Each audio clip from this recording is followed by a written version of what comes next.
जादुई खूबसूरत आईना। कमला अपने बेटे दीपक और प्रियांशु के साथ आगरा में रहती थी। उसने अपने बेटे दीपक की शादी एक बहुत ही सुंदर लड़की जानवी के साथ करवा दी। जानवी बहुत ही खूबसूरत थी, लेकिन खूबसूरत होने के साथ साथ वो घमंडी भी थी।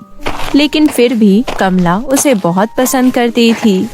देखना दीपक, तेरे लिए कितनी सुंदर पत्नी लाई हूँ। सब लोग जानवी की कितनी तारीफ कर रहे थे कि बिल्कुल चांद का टुकड़ा है ये। तू देखना प्रियांशु, मैं तेरे लिए भी जानवी जैसी सुंदर पत्नी लाऊंगी। फिर देखना सब रिश्तेदार कैसे हमसे जलते रहेंगे। लेकिन माँ, रंग से क्या फर्क पड़ता है, इंसान का मन सुंदर होना चाहिए।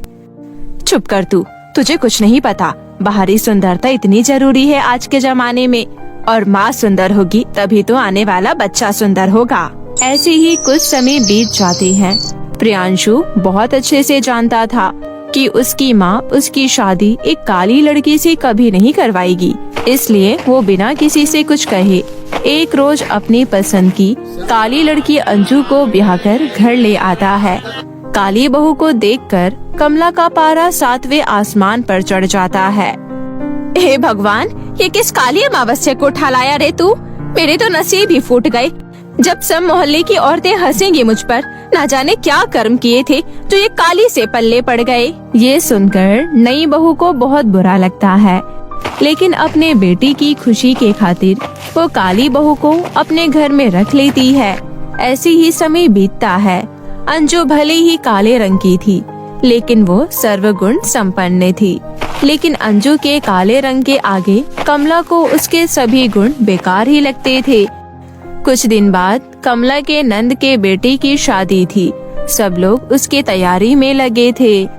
जानवी बहू, तू तो हर्ष की शादी में कोई सा भी रंग पहन, तुम पर तो सब रंग खिलता है। लेकिन तू काली बहू, जरा ढंग के कपड़े पहनकर जाना और अच्छे से तैयार होना, वहाँ सब रिश्तेदार आएंगे। मेरी नाक मत कटवाना, अपनी काले रंग को जितना लीपा पोती से ढकना होगा ढक लेना। कमला की आदत थी वो बड़ी बहू जानवी और अंजू दोनों में फर्क करती थी, और इस बात से अंजू हमेशा दुखी रहती थी।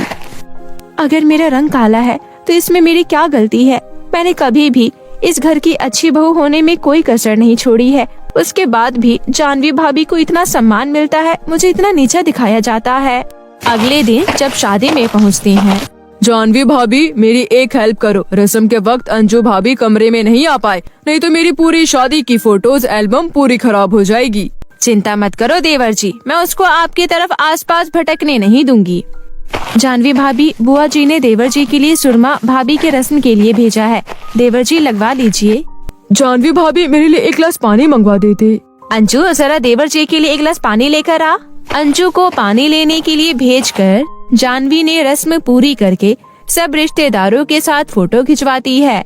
इतने देर में अंजू आ जाती है। उसकी आंखें आंसुओं से भर आती है। मेरे पैर में थोड़ा दर्द है, बारात के साथ मैं चल नहीं पाऊंगी। मैं सोच रही थी गाड़ी में बैठ जाती हूँ। अंजू अपने आंसू को छुपाए गाड़ी में बैठ जाती है। अब तो अंजू रोजाना ये सब बातों से बहुत दुखी रहने लगी थी। एक सुबह, माँ जी, मैं थोड़ी बाजार होकर आती हूँ, मुझे कुछ जरूरी सामान लाना है। अंजू घर से बाजार के लिए निकल गई हूँ, पर वापस घर जाकर दोबारा सबके ताने सुनने की मुझ में हिम्मत ही नहीं रही। कुछ समझ में नहीं आ रहा है क्या करूँ। काले रंग से मुक्ति पाकर गोरे रंग होकर यहाँ से जाओ। ये कैसे हो सकता है? देखती हूँ। मंजू को एक दर्पण की दुकान दिखाई पड़ती है। हर तरफ दर्पण ही दर्पण है। आओ आओ, मेरी दुकान में सब कुछ मिलेगा। अपने बाहर कुछ लिखा हुआ था, क्या वो सच है? काली से गोरी कर दूंगी मैं तुम्हारी काया, नाम है मेरा माया। तुम्हें काला रंग पसंद नहीं है क्या? नहीं, मुझे इस रंग से बहुत प्यार है, पर मेरी सासू माँ और जेठानी मेरे काले रंग का मजाक उड़ाते हैं। मैं तंग आ गई हूँ, मुझे भी सुंदर और गोरा रूप चाहिए। ठीक है, तो मैं तुम्हें जादुई दर्पण देती हूँ, पर एक बात याद रखना, इस जादुई दर्पण का जादू हर अमावस्या की रात के लिए जादू समाप्त हो जाया करेगा। यदि उस रात किसी ने तुम्हें देख लिया, फिर उसके बाद तुम दोबारा कभी गोरा नहीं बन सकोगी, तुम फिर से काले रूप में आ जाओगी। माया अंजू को जादुई दर्पण में भेज देती है और कुछ देर बाद उसे वापस बुलाती है, और देखते ही देखते अंजू का काला रंग गायब हो जाता है। अंजू गोरे रंग की बन जाती है। ये मैं हूँ, मुझे तो यकीन ही नहीं हो रहा है, मैं इतनी सुंदर बन गई। अब तो मेरा मुकाबला कोई नहीं कर पाएगा। सासू माँ और जेठानी तो देखती रह जाएंगी। आपका बहुत बहुत धन्यवाद माया जी, मैं आपका ये एहसान कभी नहीं भूलूंगी। माया की जादुई दर्पण से गोरा रंग रूप को पाकर अंजू बहुत खुश हो जाती है। सारे मोहल्ले वाले भी उसे देखकर हैरान रह जाते हैं। ये कमला जी की बहू अंजू है ना? ये सुंदर कैसे बन गई? इसका रंग तो बहुत काला था, ये तो बहुत ही गोरी हो गई, जैसे अभी दूध से नहाकर आई हो। सचमुच बहन, ये तो मानो चांदी सी गोरी हो गई है, जैसे कोई चमत्कार हो गया हो। उल्टी तवे जैसी काली थी, पर इसे देखकर तो लगता है पूरे मोहल्ले में इससे सुंदर कोई है ही नहीं। नमस्ते आंटी जी, पहचाना मुझे? मैं अंजू हूँ। इतनी हैरान होकर क्यों देख रही हो? अंजू घर के अंदर जाती है। हाँ जी, किससे मिलना है आपको? ये सुंदर औरत कौन है, जरा देखूं तो। माँ जी, मैं अंजू हूँ, आपने मुझे पहचाना नहीं? अंजू, तू इतनी सुंदर कैसे हो गई? और तेरा रंग गोरा कैसे हो गया? तो बाजार गई थी क्या? दूसरे लोग से दोबारा जन्म होकर आई है? अंजू, आखिर कौन सा चिराग का जिन मिल गया कि तुम्हारी काया ही बदल गई? आप लोगों को आम खाने से मतलब है या गुठलियाँ गिनने से? काला रंग था तो आप लोग परेशान थे, और आज जब मेरा रंग गोरा हो गया है, सुंदर हो गई हूँ, तो आप दोनों को परेशानी है। वैसे ऑलरेडी मैं बहुत थक गई हूँ, अब मेरे दिमाग खराब मत कीजिए। और हाँ जानवी भाभी, जब आप पुलाव बनाओगे तो मटर थोड़ा ज्यादा डाल देना। पता नहीं आजकल आपको मटर छिलने में इतनी आलस क्यों आती है। माँ जी, जरा मेरी साड़ी प्रेस कर दीजिएगा, मुझे शाम को एक पार्टी में जाना है। ये अंजू बहू ही है ना? कहीं उसकी जगह कोई दूसरी तो नहीं आ गई जिसके मुंह से आवाज नहीं निकलती थी? आज तो वो 7वें आसमान पर चढ़ गई है। और ये बाहर लोगों की भीड़ क्यों लगी है? क्या काम है आप सबको? मैंने सुना है आपकी बहू काली से गोरी हो गई है। हमें भी तो दिखाइए, कौन सा उपटन लगाया कि कुछ घंटों में वो इतनी सुंदर बन गई। यहाँ कोई तमाशा नहीं लगा है, आप लोग जाइए यहाँ से। कोई इतनी हूर की परी नहीं बन गई है जो इसे देखने के लिए पूरे मोहल्ले इतने उतावले हो रहे हैं। कौन था माँ जी? मुझे किसी की आवाज आई थी, कुछ लोग मुझसे मिलना चाहते थे। मोहल्ले वाले आए थे, तेरी सुंदरता देखना चाहते थे कि ऐसा कौन सा जादू हो गया कि तेरा काला रंग गोरा बन गया। तो कोई बात नहीं माँ जी, मिलने देते। वैसे आज शहर के कुछ न्यूज चैनल मेरा इंटरव्यू लेने आ रहे हैं। मैम, अचानक आपने अपना हुलिया बदलने के लिए कैसे सोचा? बस मैं एक ही रंग से उब गई थी, इसलिए अपने आप को बदल लिया। वैसे आपका आगे का प्लान क्या है? आप मॉडलिंग वगैरह का काम सोच रही हैं? हाँ जी, मौका मिला तो जरूर करूँगी। अंजू के बदलते हाव भाव से कमला और जानवी परेशान हो रही थी। प्रियांशु, वो मिसेस जैन की बेटी की शादी की सालगिरह है, तो मुझे स्पेशल गेस्ट बुलाए हैं, आप चल रही हो ना? अभी महारानी पार्टी अटेंड करेगी और मैं घर का काम करूं। मैं तो बहाने से मायके जाकर बैठ जाती हूँ, वरना माँ के साथ काम कर करके पिसी जाऊंगी। अगली सुबह जानवी अपनी माँ के बीमारी के बहाने लगाकर अपने पति दीपक के साथ ससुराल चली जाती है। प्रियांशु को भी शहर से बाहर जाना था। अंजू भाभी भैया के साथ अपने मायके गई है, माँ घर पर अकेली है और मैं भी कल रात तक ही वापस लौटूंगा, तो तुम पीछे से माँ का ख्याल रखना। चलो अच्छा है, प्रियांशु भी कम से कम बाहर जा रहे हैं और भैया भाभी भी घर पर नहीं है। और आज अमावस्या की रात है, आज मैं अपने पुराने रूप में रहूंगी। माँ जी तो जल्दी सो जाती है तो उनको कुछ पता नहीं चलेगा। बस ये रात कट जाए, कल सुबह ये रंग दोबारा मिल जाएगा। सब लोग चले जाते हैं। अंजू रात होते ही अपने कमरे में आ जाती है। चलो अच्छा है, माँ जी जल्दी सो गई। लगता है मेरा असली रूप वापस आ रहा है। मेरे हाथ धीरे धीरे काले हो रहे हैं, मेरा मुंह दोबारा पहले जैसे हो गया। लगता है जादुई दर्पण का जादुई असर इस रात को हो चुका है। मैं वापस अपने रूप में आ गई हूँ। अब सो जाती हूँ, सुबह होते ही मैं ठीक हो जाऊंगी। अरे ये तो माँ जी आवाज लगा रही है, कोई परेशानी तो नहीं है माँ जी को? सीने में दर्द हो रहा है अंजू बहू। लगता है माँ जी की बहुत तेज तबीयत खराब है, मुझे इन्हें अस्पताल लेकर जाना होगा। अंजू कमला को ऑटो में बैठाकर अस्पताल लेकर पहुँचती है। कुछ वक्त के बाद कमला की तबीयत में सुधार आता है। कमला के अस्पताल लाने के चक्कर में अंजू ये भूल जाती है कि उस दिन अमावस्या की रात है और उसे अपना असली रूप मिला हुआ है। कमला अंजू के रूप को देख लेती है। अंजू रोकर कमला को सारी बात बताती है। मेरी प्यारी बहू, गलती तो हमसे हुई है, तेरा तो मन बहुत साफ है। तू तो मेरी जान बचाने की फिक्र में सब कुछ भूल गई। तुझे तो ये भी याद नहीं रहा कि यदि किसी ने देख लिया तो तेरा जादू छिन जाएगा, और इसका कारण मैं बनी। माँ जी, आपकी जान से बढ़कर मेरे लिए कुछ भी नहीं है, आप हो तो सब कुछ है। उस दिन के बाद हर कोई अंजू की तारीफ करता है अंजू को भी समझ आ गया था, दर्पण सिर्फ ऊपरी सुंदरता बयां करती है और जो व्यक्ति मन से सुंदर है उसकी हर जगह प्रशंसा होती है। गरीब सहेली को मिला जादुई तारों का लहंगा। पुष्पा, अरे ओ पुष्पा, कहाँ हो? आई पिंकी। पुष्पा, तुम्हें पता है पास के गांव में बहुत ही बड़ा मेला लगा है, चलो ना मेला देखने चलते हैं। नहीं पिंकी, मैं नहीं जाऊंगी, मेरे पास पैसे नहीं है, तुम सब चली जाओ। क्या पुष्पा, जब देखो जब पैसों के लिए रोती रहती हो। यार चलना, पैसे मैं खर्च कर दूंगी, सभी दोस्त जा रहे हैं, अब तू नहीं जाएगी तो अच्छा थोड़ी लगेगा। ठीक है पिंकी, मैं जल्दी से घर का काम खत्म करके आती हूँ। उसके बाद पुष्पा अपनी सभी सहेलियों के साथ मेला देखने जाती है। वे लोग वहाँ पर खूब एंजॉय और मस्ती करते हैं। तभी पिंकी सभी दोस्तों के लिए गर्मा गर्म जलेबी लेकर आती है और अपने सभी दोस्तों को खाने के लिए देती है। पुष्पा, तू जलेबी क्यों नहीं खा रही है? खाना? नहीं पिंकी, तुम लोग खाओ। ऐसे कैसे नहीं खाना है? अरे तू हम लोगों के साथ इतने दूर यहाँ मेला देखने आई है और मेला में आकर हम जलेबी ना खाए, ऐसा भला हो सकता है? पिंकी के बार बार कहने पर पुष्पा भी उन सबके साथ जलेबी खाने लगती है। लास्ट में जब पैसे देने की बारी आती है तो पिंकी कहती है, चलो भाई सभी अपने अपने हिस्से के जलेबी के पैसे निकालो। ये ले पुष्पा, मेरे 20 रुपए। हाँ ये लो, मेरे भी 20 रुपए। और पिंकी, तुम्हें तो पता है ना मेरे पास पैसे नहीं है। क्या कहा? तुम्हारे पास पैसे नहीं है? अरे जब तुम्हारे पास पैसे नहीं थे तो तुम हम लोगों के साथ इतने बड़े मेले में आई ही क्यों? अच्छा समझ गई, तुम ये सोच कर आई हो ना कि हम अमीर लोगों के साथ घूमने से तुम्हें मुफ्त में अच्छी अच्छी चीजें खाने को मिल जाएगी, है ना? पिंकी, ये तुम कैसी बातें कर रही हो? मैं बिल्कुल सही कह रही हूँ, मैं तुम जैसे गरीब लोगों को अच्छे से जानती हूँ। पिंकी, तमीज से बात करो। अरे रे, जरा अकड़ तो देखो इस गरीब भिखारिन की, एक तो फ्री में जलेबी खाली है और जब पैसे देने की बारी आई तो मुझसे ही जबान लड़ा रही है। पिंकी, तुम्हें तो इस गरीब भिखारिन को अपने साथ लाना ही नहीं चाहिए था, गरीब लोग ऐसे ही होते हैं। हाँ पिंकी, लेकिन तुम चिंता मत करो, हम भी इस गरीब को सबक सिखाए बिना यहाँ से जाने नहीं देंगे। ए गरीब भिखारन, अगर तू चाहती है ना कि हम तेरे हिस्से के भी पैसे दे दे तो तू हम सब के लिए नाच के दिखा। चल अब नाच शुरू हो जा। मेरी ही गलती थी जो मैं तुम लोगों के बहकावे में यहाँ आ गई। मुझे नहीं पता था कि तुम लोग इतनी नीच और घटिया किस्म के इंसान हो। हम गरीब जरूर हैं, लेकिन इतने गिरे हुए नहीं। और रही बात तुम्हारे पैसों की, तो मैं तुम्हें जल्दी ही तुम्हारे जलेबी के पैसे लौटा दूंगी, समझी? इतना बोलकर पुष्पा रोते हुए घर चली जाती है। क्या बात है पुष्पा बेटी, मेला से बड़ी जल्दी आ गई। हाँ माँ, मुझे माफ कर दे। मुझे आज पता चल गया कि तू मुझे इन अमीर लड़कियों के साथ दोस्ती रखने से क्यों मना किया करती थी। ये अमीर लोग पैसों से तो अमीर होते हैं,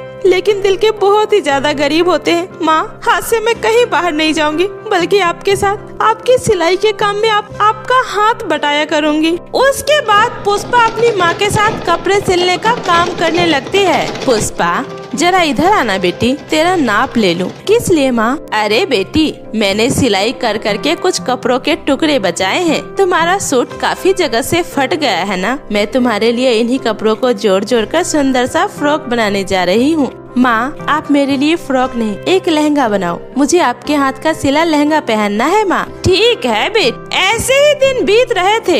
एक दिन उसी गांव में एक बूढ़ी औरत आती है। वो सबसे पहले पिंकी के घर जाती है। बेटी, मैं बहुत दूर से चलकर आई हूँ, मुझे अभी बहुत आगे जाना है, लेकिन चलते चलते रात हो गई। मुझे आज की रात तुम अपने इस बड़े से आंगन में मेरे सोने के लिए छोटी सी जगह दे दो। मैं सुबह होते ही यहाँ से चली जाऊंगी बेटी। अरे, तुमने क्या मेरे घर को अनाथ आश्रम समझ लिया है? ये मेरा घर है, कोई फुटपाथ नहीं जो यहाँ पर तुम सोओगी। जाओ और कहीं और जाकर रात बिताओ। चलो अब निकलो यहाँ से। पता नहीं कहाँ से कैसे कैसे लोग उठकर आ जाते हैं। पिंकी उस बूढ़ी औरत को डांट कर वहाँ से भगा देती है। तभी वो बूढ़ी औरत चलते चलते पुष्पा के छोटे से घर के पास आती है। अरे बेटी, कोई है बेटी, ठंड का मौसम है, और मुझे काफी आगे जाना है, लेकिन अब रात होने वाली है। तो क्या तुम अपने घर के बाहर मुझे रात गुजारने के लिए छोटी सी जगह दे दोगी? अरे अम्मा, क्यों नहीं, आप अंदर आइए। माँ कहती है हमेशा अपने से बड़ों का सम्मान करना चाहिए, और आप तो एक अतिथि बनकर हमारे घर आई हैं। अंदर आइए, माँ आपसे मिलकर बहुत ही खुश होंगी। उसके बाद वो बूढ़ी औरत उसके घर के अंदर आती है। अरे अम्मा जी, आप यहाँ नीचे जमीन पर क्यों बैठ रही हैं? यहाँ ऊपर बैठिए। अरे बेटी, मैं यही ठीक हूँ। मैं यही आंगन में सोकर रात बिता लूंगी। मैं तुम लोगों को बिल्कुल भी परेशान नहीं करूँगी। बस किसी तरह ये रात कट जाए, सुबह होते ही मैं यहाँ से निकल जाऊंगी। अरे अम्मा, आप ये कैसी बातें कर रही हैं? आप इतनी बूढ़ी होकर रात के इस ठंड में आंगन में रात कैसे बिताएंगी, और हम अंदर कैसे चैन से सो पाएंगे? ये हमें बिल्कुल भी अच्छा नहीं लगेगा। अरे बेटी, तुम लोग ज्यादा परेशान मत हो, मैं आराम से यहाँ पर सो जाऊंगी। अरे नहीं अम्मा, ये हमारे घर आए अतिथि का अपमान है। आप अंदर आइए और चलिए हमारे साथ सोइए। हाँ बूढ़ी अम्मा, आप अंदर चलिए। उसके बाद दोनों माँ बेटी बहुत ही आदर के साथ उस बूढ़ी अम्मा को घर के अंदर ले जाती है और उन्हें बड़े ही प्यार से खाना बनाकर खिलाती है। अरे बेटी, ये सब क्या है? तुमने हमें अपने घर में रुकने के लिए दिया, हमारे लिए यही बहुत है। तुम लोग खाना खा लो, मुझे कोई भूख नहीं है। अच्छा, एक तरफ आप हमें बेटी भी कहती हैं और दूसरी तरफ बेटी की बात भी नहीं मानती हैं। अब इस ठंड की रात में भला आप हमारे घर भूखे पेट कैसे सोएंगी और हम खाना खा ले? ऐसा तो भला हमसे नहीं होगा। ये खाना तो आपको खाना पड़ेगा। अब तुम लोग इतना जिद कर ही रहे हो तो अब तो खाना ही पड़ेगा बेटा। बेटा, बड़ा ही स्वादिष्ट भोजन बना है। अरे बेटी, तुम्हारे ये सूट इतने ज्यादा जगह जगह से क्यों फटे हुए हैं? क्या बताऊं अम्मा जी, हम ठहरे गरीब लोग, बस हमारे घर 2 वक्त खाने को रोटी मिल जाए, हमारे लिए यही बहुत है। हम बहुत गरीब लोग हैं अम्मा जी। हमारी बेटी का कब से लहंगा पहनने का मन था, लेकिन मैं गरीब माँ अपनी बेटी को एक जोड़े अच्छे कपड़े तक नहीं दिला पा रही हूँ। रात में बातचीत करने के बाद वे सभी लोग सो जाते हैं। सुबह होने पर वो बूढ़ी औरत अपने झोले से एक लहंगा निकालती है और पुष्पा को देती है। अरे अम्मा जी, इसकी क्या जरूरत थी? हाँ अम्मा, मुझे इसकी आवश्यकता नहीं है। मेरी माँ मेरे लिए सूट बना रही है, आप ज्यादा परेशान मत होइए। अरे बेटा, ये एहसान नहीं है बल्कि उपहार है, और जब बड़े बूढ़े प्यार से कुछ देते हैं तो उन्हें मना नहीं करते हैं, खुशी खुशी उसे स्वीकार करते हैं। ये ले। और हाँ, ये कोई साधारण लहंगा नहीं है, ये एक जादुई लहंगा है। ये लहंगा मुझे तारों की देवी ने दिया था। तुम इस लहंगे से जब भी कुछ मांगोगी, ये लहंगा तारों की तरह ही चमकने लगेगा, और ये लहंगा तुम्हारी हर एक इच्छा को पूरी करेगा। इतना बोलकर वो बूढ़ी औरत पुष्पा को वो जादुई तारों का लहंगा देकर वहाँ से चली जाती है। पुष्पा खुशी खुशी उस जादुई लहंगे को पहनकर कहती है, हे जादुई लहंगा, मेरे घर को बहुत ही सुंदर घर में बदल दो। तभी वो लहंगा तारों की तरह ही चमकने लगता है और देखते ही देखते पुष्पा का घर एक बहुत ही सुंदर घर में बदल जाता है। हे जादुई लहंगा, मेरी माँ को खूब सारे पैसे दे दो ताकि उन्हें कभी जिंदगी में पैसों के लिए मेहनत न करना पड़े। पुष्पा के इतना कहते ही उस लहंगे में से काफी सारे पैसे निकलने लगते हैं और उसके घर पैसों का ढेर लग जाता है।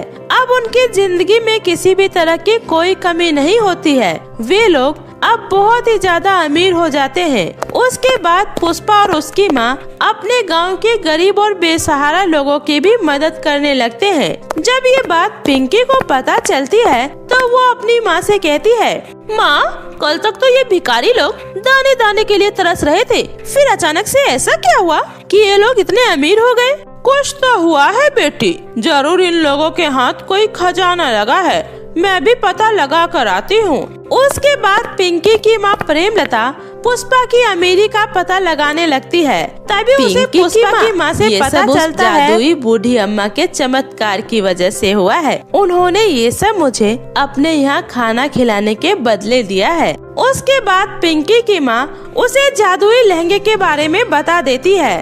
सब सुनने के बाद पिंकी की माँ कहती है, ठीक है पुष्पा की माँ, अब मैं चलती हूँ। उसके बाद पिंकी की माँ उस बूढ़ी औरत की तलाश करने लगती है। काफी ढूंढने के बाद उसे वो बूढ़ी औरत मिल जाती है। अम्मा, कृपया कर हमारे घर चलकर भोजन करके हमें अपना सेवा करने का मौका दीजिए। देखिए अम्मा, मना मत कीजिएगा, हम बड़ी दूर से आपको लेने आए हैं, कृपया हमारे घर चलिए अम्मा। ठीक है बेटी। उसके बाद पिंकी और उसकी माँ दोनों ही उस बूढ़ी अम्मा को भरपेट अच्छे अच्छे पकवान खिलाती है। अम्मा, और कुछ लेकर आऊं? मिठाई खाओगे आप? नहीं नहीं बेटी, हमारा पेट अब भर चुका है, भगवान तुम्हें सदा सुखी रखे, अब हम चलते हैं। अरे ऐसे कैसे अम्मा, आपने तो हमें वो जादुई लहंगा दिया ही नहीं, हमने तो आपको इतना अच्छा भोजन कराया, इसलिए आप भी मुझे उस पुष्पा की बच्ची की तरह जल्दी से वो जादुई लहंगा दे दो। अरे ये तो मैं भूल ही गई थी, ये लो बेटी, ये रहा तुम्हारा लहंगा। उसके बाद वो बूढ़ी अम्मा वहाँ से अचानक से गायब हो जाती है। अरे माँ, ये अम्मा अचानक से कहाँ गायब हो गई? खैर छोड़ो, मैं जल्दी से ये लहंगा पहन कर आती हूँ। पिंकी जैसे उस जादुई लहंगा को पहनती है, उसका चेहरा काला और बदसूरत हो जाता है। माँ, माँ जल्दी इधर आओ माँ। माँ ये देखो, ये मेरे चेहरे को क्या हो गया माँ? उस बुढ़िया ने हमें बेवकूफ बनाया, उसने हमें ये कैसा लहंगा दिया है माँ? माँ मैं काली हो गई माँ। तभी उस लहंगे में से एक आवाज आती है, इसमें किसी का कोई दोष नहीं है, दोस्त तो तुम लोगों के मन में भरे लालच का है, और ये सब उसी लालच का परिणाम है। तुमने उस बूढ़ी अम्मा को पहले तो धुतकार कर भगा दिया, और अब तुम हमेशा ऐसे ही रहोगे, यही तुम्हारे लालच की सजा है। उसके बाद दोनों माँ बेटी को अपने किए पर बहुत ही ज्यादा पछतावा होता है, लेकिन अब कुछ भी नहीं हो सकता था।